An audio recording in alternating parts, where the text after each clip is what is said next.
aku sedih banget. Pengen ngajak kalian untuk subscribe channel Karam. Kali aja seram. Jangan lupa like, komen, dan share. Makasih ya, dadah.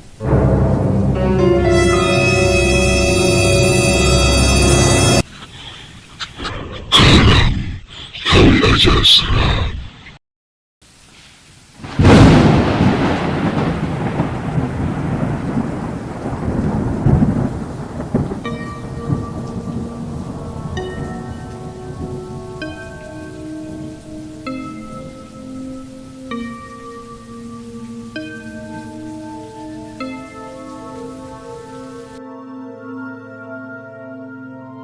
Selamat datang, teman-teman Karam, Kali Aja Seram, kembali lagi bersama Mr. Randi, yang siap membawakan cerita-cerita penuh misteri dan ketegangan. Jadi, siap-siap nyalain lampu dan jangan lupa tutup pintu rapat-rapat, siapa tahu ada yang ngikutin. Di episode kali ini, kita akan mendengar kisah seorang penjual cuanki bernama Kang Dudung dan istrinya, Mbak Siti. Pasangan yang awalnya penuh semangat ini baru saja pindah ke sebuah rumah sederhana yang terletak di pinggiran desa. Rumah itu sudah lama kosong, tapi harga murah dan suasana sepi membuat mereka merasa cocok, atau setidaknya itulah yang mereka pikirkan. Namun, entah kenapa, beberapa hari setelah mereka menempati rumah itu, ada sosok anak kecil yang mulai sering muncul di sekitar mereka. Awalnya tampak seperti anak tetangga, tapi seiring waktu, kehadiran anak kecil itu terasa semakin ganjil dan janggal. Jadi, teman-teman, siapkah kalian mendengar kisah misteri ini? Kisah tentang sosok anak kecil yang tak pernah meninggalkan rumah.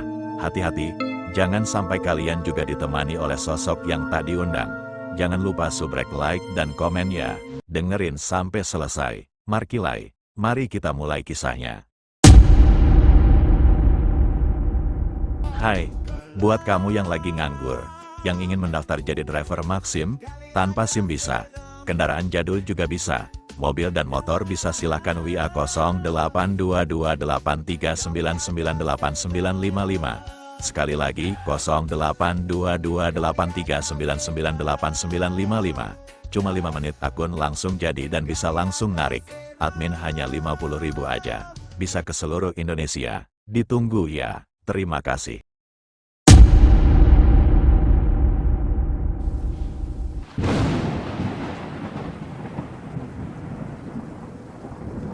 Rumah kampung yang seram. Assalamualaikum, selamat datang di Karam, Kali Aja Seram.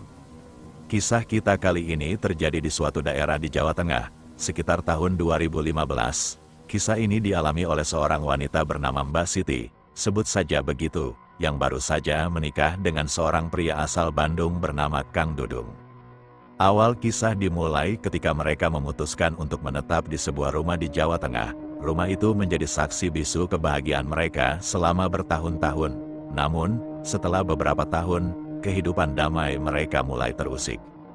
Suatu hari, keluarga besar Kang Dudung memutuskan untuk menjual rumah warisan keluarga. Keputusan ini memaksa Kang Dudung dan Mbak Siti meninggalkan tempat yang sudah lama mereka anggap sebagai rumah. Mereka harus mencari tempat tinggal baru. Di tengah kebingungan, Kang Dudung mengusulkan untuk pindah ke kampung halaman Mbak Siti di Jawa Tengah. Mereka pun mulai mencari-cari rumah yang sesuai dengan anggaran mereka yang terbatas. Setelah pencarian yang cukup panjang, akhirnya mereka menemukan sebuah rumah tua di pinggiran kota, dijual dengan harga yang cukup terjangkau, sekitar 80 juta rupiah. Rumah itu terlihat sederhana, namun dari luar sudah tampak aura yang sedikit berbeda. Tapi, demi memiliki tempat tinggal sendiri, mereka tak pikir panjang dan langsung membeli rumah itu. Ternyata, sejak pertama kali mereka masuk ke rumah itu, hal-hal aneh mulai terjadi. Setiap malam, Mbak Siti mendengar suara berbisik, seolah ada yang memanggil namanya dari kegelapan. Apakah rumah tua ini menyimpan rahasia kelam dari masa lalu? Dan apakah Kang Dudung dan Mbak Siti bisa bertahan dari misteri yang menyelimuti rumah itu? Simak sampai habis ya. Setelah membeli rumah itu, Kang Dudung dan Mbak Siti mulai beradaptasi dengan kehidupan baru mereka. Rumah itu memang tampak usang dan memerlukan beberapa perbaikan. Tapi suasananya tenang dengan pekarangan kecil yang memberi kesan asri. Mereka merasa telah menemukan tempat yang tepat untuk memulai hidup dari awal lagi. Dengan sebagian besar uang warisan yang mereka miliki, rumah ini menjadi tumpuan harapan mereka. Di Bandung, Kang Dudung sebelumnya berjualan cuanki, makanan khas yang sangat digemari. Namun, setelah pindah ke kampung halaman Mbak Siti, Kang Dudung mulai bingung harus memulai dari mana untuk mencari penghidupan. Akhirnya, setelah berpikir cukup lama, Kang Dudung memutuskan untuk menggunakan sisa uangnya sebagai modal awal. Dia akan membuat gerobak baru dan berjualan cuanki di kampung ini. Hari pertama setelah menetap, mereka bekerja keras. Mbak Siti sibuk membersihkan rumah tua itu dan menata barang-barang agar terasa lebih nyaman. Sementara itu, Kang Dudung mulai merancang gerobaknya sendiri. Hari berikutnya, dia berkeliling untuk mencari bahan yang dibutuhkan, kayu, seng, kompor, dan panci. Ketika Kang Dudung sibuk di halaman samping, Mbak Siti yang sudah selesai merapikan rumah beristirahat di ruang depan. Di tengah kesunyian, tiba-tiba ia melihat seorang anak kecil berdiri di depan pintu rumahnya. Anak itu mengenakan seragam sekolah dasar yang tampak lusuh, namun tersenyum manis ke arah Mbak Siti. Anak itu tampak pemalu, tapi ia terus tersenyum. Mbak Siti tidak merasa aneh dan mengira itu anak tetangga yang datang ingin bermain. Ia pun membiarkan anak itu berlarian di sekitar rumah, menjelajahi setiap sudut seakan sudah familiar dengan tempat itu. Namun, seiring hari berlalu, ada sesuatu yang aneh. Anak kecil itu mulai muncul setiap sore, selalu mengenakan seragam yang sama, dengan ekspresi yang sama. Mbak Siti, yang awalnya senang ada anak kecil bermain di rumahnya, kini mulai merasa ada yang ganjil. Siapakah anak kecil itu sebenarnya? Apakah dia benar-benar tetangga yang ramah atau ada misteri yang lebih dalam di balik senyum manisnya? Yuk kita lanjut. Hari-hari berlalu, dan setiap sore, tepat sekitar pukul 5, anak kecil itu selalu datang tanpa diundang, berlarian di sekitar rumah mereka. Kehadirannya seolah membawa kehidupan baru pada rumah mereka yang sepi. Meski jauh dari keramaian, dengan hanya kebun pisang dan lahan kosong di sekeliling, Mbak Siti merasa rumah itu lebih ceria dengan kehadiran anak kecil misterius itu. Anak kecil itu sepertinya senang bermain sendiri, berlarian, memegang benda-benda kecil yang ditemukannya di halaman. Hingga suatu siang, ketika Kang Dudung pulang sebentar untuk beristirahat, ia melihat sebuah mobil-mobilan plastik kecil di samping rumah. Alisnya berkerut. Dari mana asal mainan itu? Mobil-mobilan itu bukan milik mereka. Dengan rasa ingin tahu, Kang Dudung mengambil mobil-mobilan itu dan membawanya ke dalam rumah. "Bi, ini punya siapa?" tanyanya sambil menunjukkan mainan tersebut pada Mbak Siti. "Oh, itu mungkin punya anak tetangga yang sering main di sini, Mas," jawab Mbak Siti santai, tersenyum tipis. Kang Dudung terdiam sesaat, lalu bertanya lagi, "Anak tetangga, rumahnya di mana? Kok aku nggak pernah lihat orang tuanya?" Mbak Siti ikut terdiam. "Aku juga kurang tahu, Mas. Tadi aku sempat tanya namanya dan di mana dia tinggal, tapi dia hanya tersenyum dan diam saja. Mungkin anaknya pemalu atau belum terbiasa berbicara dengan orang dewasa." Setelah percakapan itu, Kang Dudung mencoba mengalihkan pikirannya. Dia pergi berjualan keliling dari satu kampung ke kampung lainnya dengan gerobak cuankinya, meninggalkan Mbak Siti sendirian di rumah. Meski berada di lingkungan baru, Mbak Siti merasa tidak kesepian lagi karena kehadiran anak kecil itu setiap sore. Suatu hari, saat Kang Dudung pulang lebih awal, ia kembali dikejutkan oleh sesuatu yang aneh. Di teras, ada sebuah akuarium kecil berisi ikan-ikan hias. Kang Dudung memandang akuarium itu dengan bingung. "Mbak, akuarium kecil di teras itu punya siapa?" tanyanya setelah masuk ke dalam rumah. "Oh, itu kayaknya memang punya anak yang sering main di sini, Mas. Tadi pagi dia datang lagi sambil membawa akuarium kecil itu. Lucu, ya, ikan-ikannya jadi teman di rumah kita," jawab Mbak Siti, masih dengan senyum hangat. Kang Dudung semakin bingung. Sejak kapan seorang anak kecil membawa mainan dan bahkan akuarium kecil? Ia merasakan ada sesuatu yang ganjil, tapi berusaha untuk tidak berpikiran terlalu jauh. Namun, setelah beberapa hari, rasa penasaran Kang Dudung mulai sulit ditahan. Suatu siang, ia bertanya pada Mbak Siti, "Sebenarnya anak itu siapa? Ya, tidak enak juga kalau dia sering datang ke sini tanpa kita tahu siapa orang tuanya. Bagaimana kalau suatu hari orang tuanya mencari?"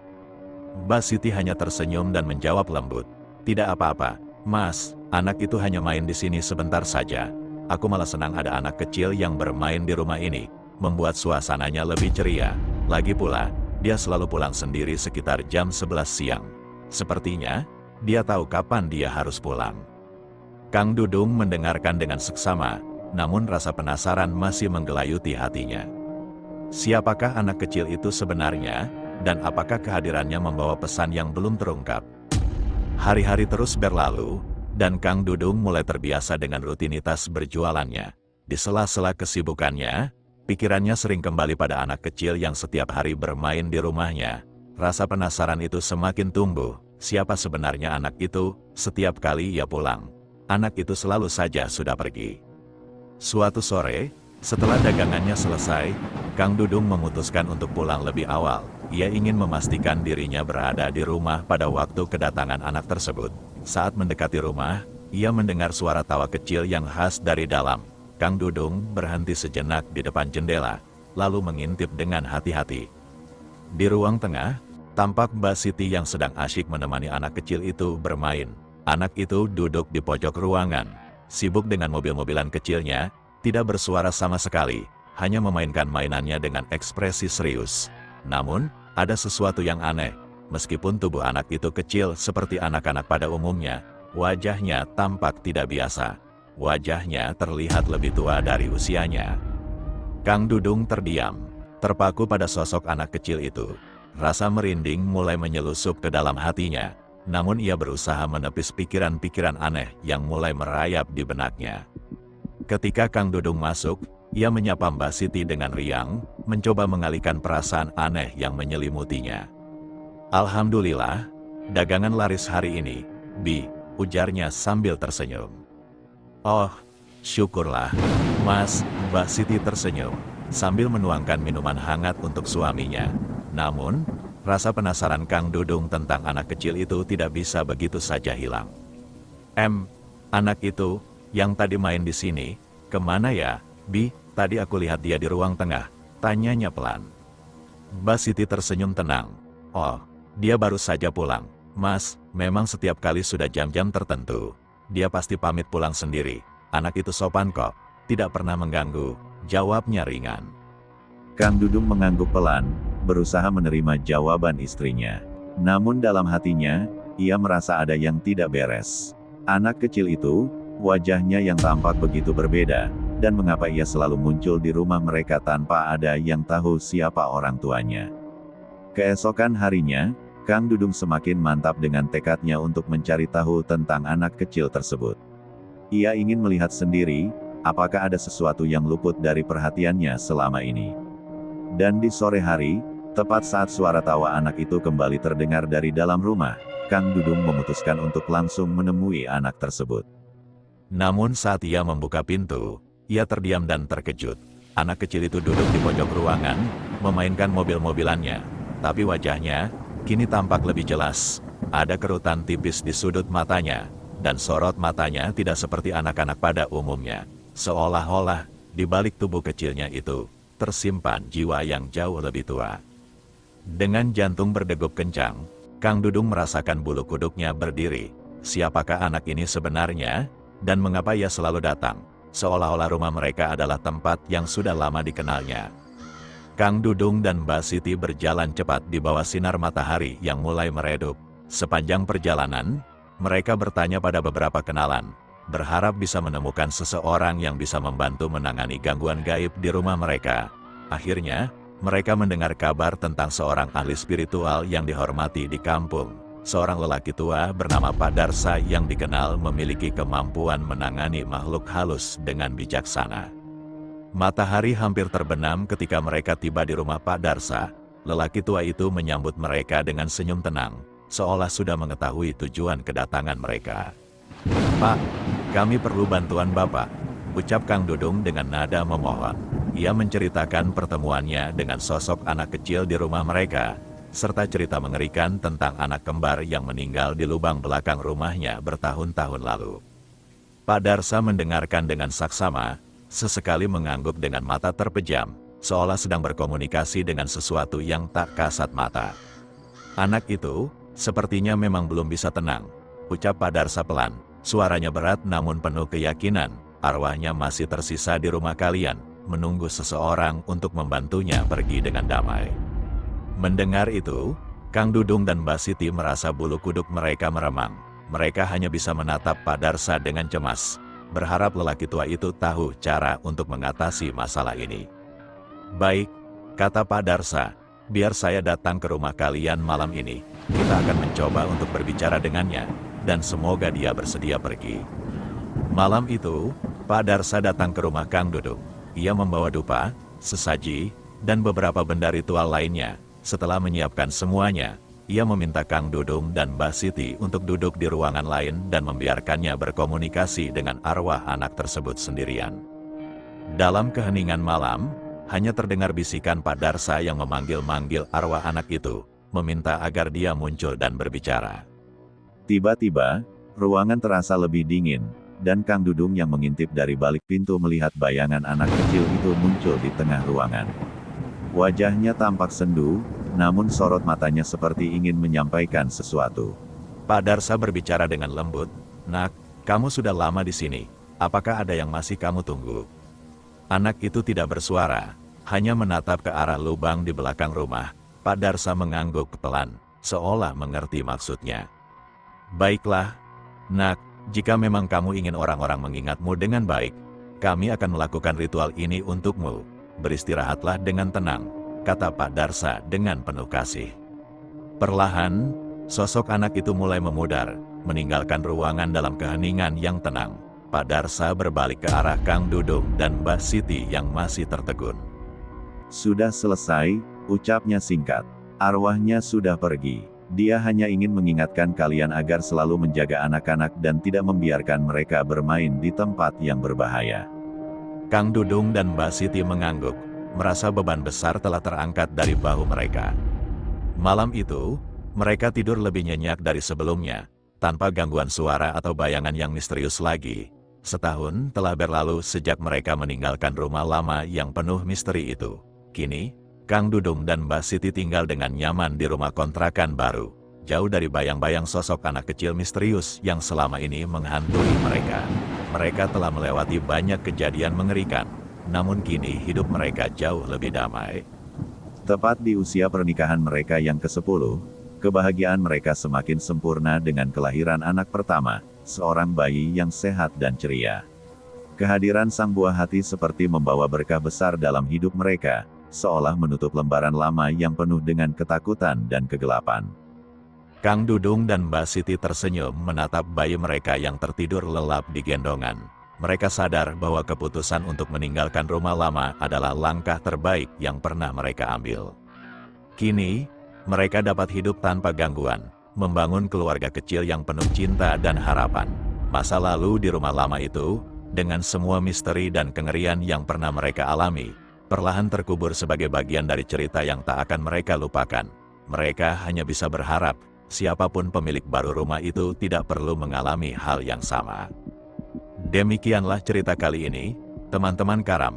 Kali aja seram, terima kasih sudah mendengarkan kisah Kang Dudung dan Mbak Siti hingga akhir. Sampai jumpa di cerita berikutnya yang tak kalah mencekam dan penuh misteri.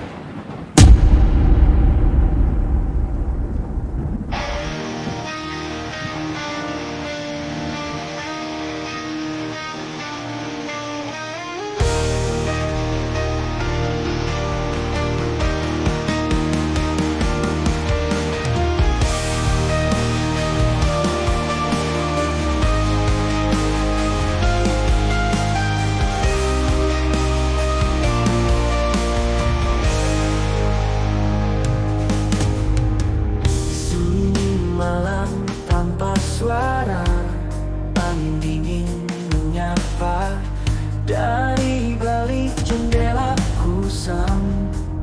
Bayangan hitam melintas, hantu di dalam mimpi mengintai tanpa henti. Malam ini aku tak sendiri, ada dia bayangan sepi.